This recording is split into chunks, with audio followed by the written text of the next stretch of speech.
Hello everyone, कैसे हो आप सब। तो आज के लेक्चर में हम लोग अपनी पिछली सीरीज से कंटिन्यू करते हुए आज एरिस्टोटल और थ्योरी ऑफ सिटीजनशिप पढ़ेंगे, राइट। तो इसमें हम लोग क्या क्या देखेंगे, हम लोग देखेंगे कि एरिस्टोटल की क्या उसने सिटीजनशिप में क्या थ्योरी दी गई है, इसकी क्या इम्पोर्टेंस है पॉलिटिकल फिलॉसफी में, क्या इसके इम्प्लीकेशन हुए, और लास्ट में कंक्लूजन देखेंगे, ठीक है। और इसके साथ ही साथ इसकी रेलेवेंसी भी देखेंगे। चलिए स्टार्ट करते हैं।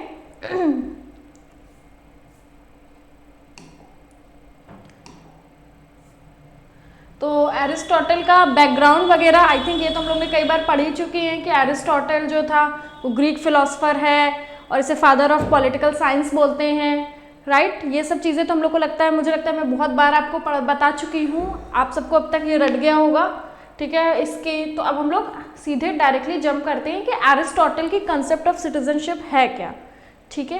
तो एरिस्टोटल के लिए यहाँ पे हम लोग देखेंगे कि what does he give as meaning of citizenship, उसके अकॉर्डिंग सिटीजनशिप का मतलब क्या है। तो एरिस्टोटल ऐसे नहीं बोलता कि आप सिटीजन हो तो आप कुछ भी कर लो, ठीक है। इफ़ यू आर सिटीजन तो आपको एक एक्टिव मेंबर होना चाहिए, ठीक है, अपनी सोसाइटी में एक्टिव मेंबर होना चाहिए। और किस टाइप से वो एक्टिव मेंबर को डिफाइन करता है, जब आप लेजिस्लेटिव एंड जुडिशियल अफेयर्स में अपना पार्टिसिपेट करके कंट्रीब्यूट करते हो, ठीक है, तब वो बोलता है। और ये चीज़ जब उसने बोली ना, तो ये उसके एंशिएंट, उससे पहले जितने भी फिलोसफर आए थे उससे बहुत अलग थी। क्यों? क्योंकि ये इसमें इन्होंने इंडिविजुअल का रोल बताया कि वो पॉलिस, यानी कि जिसे स्टेट बोलते हैं, polis is in the Greek language. तो उसने बोला कि ये कैसे डिफरेंट हो सकता है, राइट। इससे पहले वाले जो थे उन्होंने इंडिविजुअल कंट्रीब्यूशन नहीं दिया था, बट यहाँ पे मामला चेंज हो गया। अब क्या क्या एलिमेंट है, तो जैसे कि सिविक वर्च्यू होनी चाहिए, पॉलिटिकल एंगेजमेंट और एक गुड कॉमन गुड होनी चाहिए हार्मोनियस सोसाइटी में। कुल मिला के एक बात आप लोग याद रखिएगा कि वो लेजिस्लेटिव एंड जुडिशियल अफेयर्स में पार्टिसिपेशन एंड कंट्रीब्यूशन की बात करता है, ठीक है। तो अब देखते हैं कि उसके अकॉर्डिंग कौन सिटीजन हो सकता है, ठीक है। तो उसके अकॉर्डिंग कौन सिटीजन हो सकता है, तो native adult Greek male of property class, right. तो native adult Greek male of property class, इसको याद रखिएगा क्योंकि हम लोग दोबारा आएंगे। तो अभी इससे पहले जब आप लोगों ने पढ़ लिया तो मैं आपको बताती हूँ कि इसका एक्सप्लेनेशन मैं आपको 2 मिनट बाद दूंगी। उससे पहले मैं आपको बताती हूँ इसके अकॉर्डिंग कौन सिटीजन नहीं है, राइट। तो उसके अकॉर्डिंग कौन सिटीजन नहीं है, non Greek individual, women, children, slaves and individual who are not of the property class. क्यों? क्योंकि देखिए मैंने आपको बताया था कि उसने बोला था कि ग्रीक मैन ही हो सकते हैं जो प्रॉपर्टी क्लास है। तो मैन में तो डिफरेंट टाइप के लोग आ जाएंगे, राइट। एक चिल्ड्रन होगा, राइट, फिर ओल्ड होंगे, राइट, फिर यंग मैन या मेल, राइट, और वुमेन होंगी। अब वो चिल्ड्रन को जो है वो नहीं मानता सिटीजन। क्यों? क्योंकि वो बोलता है कि उनके पास तो इतनी मैच्योरिटी है नहीं कि वो लोग अपना पार्टिसिपेशन दे सके जुडिशियल एंड लेजिस्लेटिव अफेयर्स में, तो वो सिटीजन नहीं होंगे, राइट।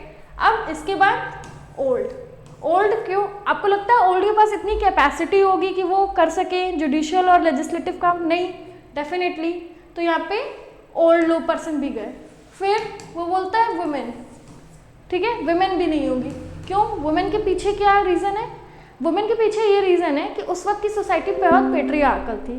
तो लोग बोलते थे कि वुमेन का सिर्फ 2 ही काम है, एक आप बच्चों को बेयर करो, उनका लालन पोषण करो, उनको पता करो, और घर के 4 दीवारी के अंदर रहो।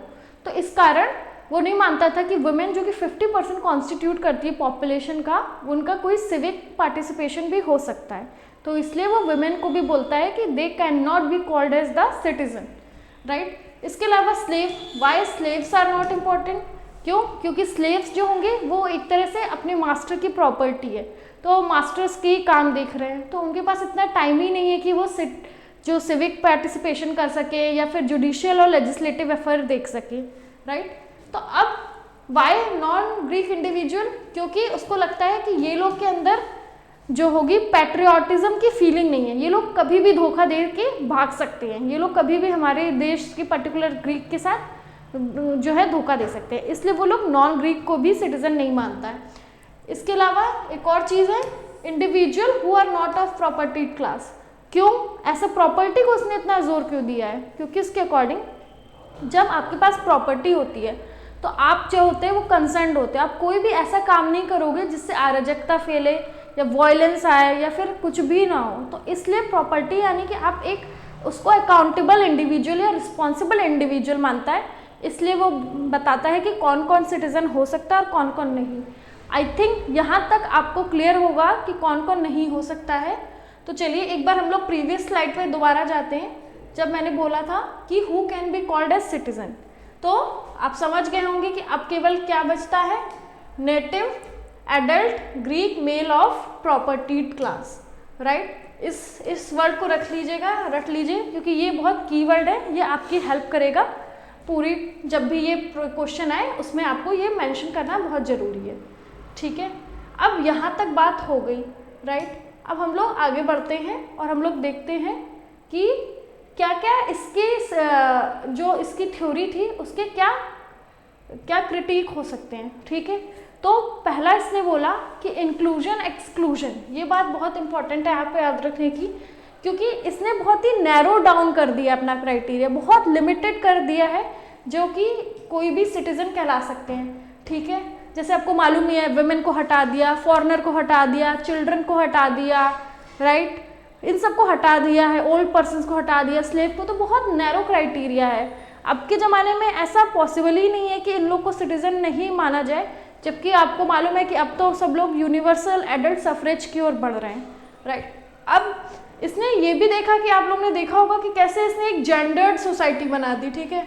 और इसके अलावा एक हायरार्की भी है कि जो मेल और प्रॉपर्टीज़ हैं वो ऊपर हैं, इसीलिए उनको सिटीजनशिप है, वो इसलिए लेजिस्लेटिव और जुडिशियल वर्क में काम कर सकते हैं, दूसरे इसीलिए सिटीजन नहीं होंगे। इसके कारण यहाँ पे बहुत एक डिबेट रहती है कि इक्वालिटी और जस्टिस में कि हम लोग इन सब वैल्यूज़ को कैसे डिफाइन करें, राइट। ये भी उसके कारण उसकी एक थ्योरी का बहुत बड़ा क्रिटिसिज्म है। और ये भी इसके अलावा फिर भी हम लोग देखते हैं कि इसकी जो भी थ्योरी है, इसको हम लोग जब भी देखेंगे वहाँ पे डिबेट चलती है कि क्या रेलेवेंट है या आज के टाइम पे नहीं रेलेवेंट है, ठीक है। अब आई थिंक ये इसके 2-3 क्रिटिसिज्म मेन थे।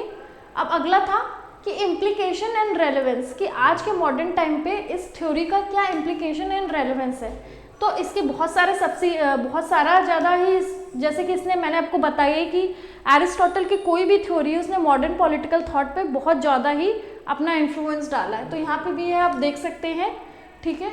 और इसके कारण ही अभी जब लोगों ने देखा कि अरे इसकी सोसाइटी में तो आज के टाइम से नहीं बना सकते हैं, इसीलिए आजकल में सोसाइटी जो होती है वो मोर डेमोक्रेटिक सोसाइटी हो रही है, राइट।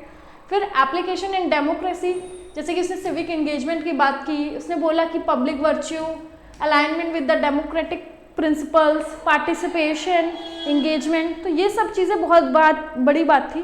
तो इससे आपको याद रहना चाहिए कि हमारे भी जो संविधान है उसमें fundamental rights and fundamental duties की बात होती है। मतलब आपको फंडामेंटल राइट्स सभी प्रोवाइड होंगे जब आप कुछ फंडामेंटल ड्यूटीज़ को परफॉर्म करो। तो इसलिए आई थिंक ये बहुत ही रेलेवेंट है देख के कि अगर आप करते हो, आप पार्टिसिपेट करते हो अपने जुडिशियल एंड लेजिस्लेटिव एफर्ट में, तभी आपको फंडामेंटल राइट प्रोवाइड होंगे। इसके अलावा हम लोग देख सकते हैं कि बहुत ये जो है हम लोग को एक तरीके से रिस्पॉन्सिबल सिटीजन भी बनाता है, राइट। इसकी थ्योरी रिस्पॉन्सिबल और एक्टिव सिटीजन की ओर करने की ओर भी अग्रसर करती है, राइट। अब साथ ही साथ हम लोग कंक्लूजन पे देखते हैं, अब इससे थ्योरी के एंड आता है।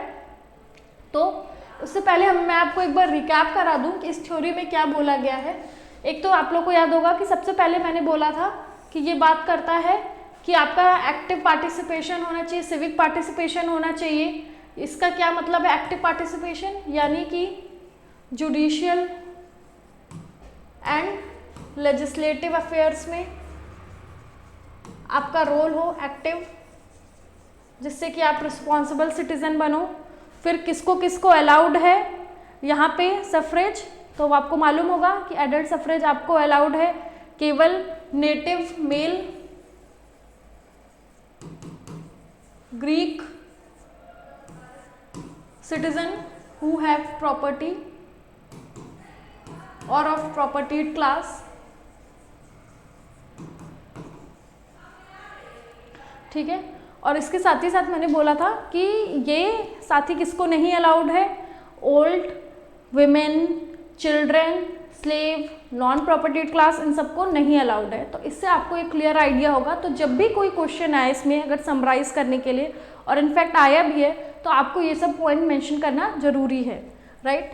तो इसका आप लोग समझिए कि पॉलिटिकल फिलॉसफी में भी बहुत बड़ा इंपॉर्टेंस है, क्योंकि इसको फादर ऑफ पॉलिटिकल साइंस भी कहा जाता है, ठीक है। इससे सिटीजनशिप कैसी होनी चाहिए, सिटीजन का क्या रोल होना चाहिए, इसके बारे में भी पता चलता है। तो हम लोग एक क्लोजिंग थॉट के चलते हैं कि जो चूँकि इसकी थ्योरी है अभी भी रेलेवेंट है, बट इसमें डिस्कशन चलता रहेगा, क्योंकि हम लोग की राइट और रिस्पॉन्सिबिलिटी एंड हम लोग को सारे मेंबर को अपनी जो है वो सोसाइटी में इंक्लूजन लाना है, ताकि हमारी जो सोसाइटी है वो एक अच्छी और एक देश को उन्नत दिशा में ले जाने वाली बने। तो आई थिंक यहाँ तक आपको क्लियर होगा। Thank you very much.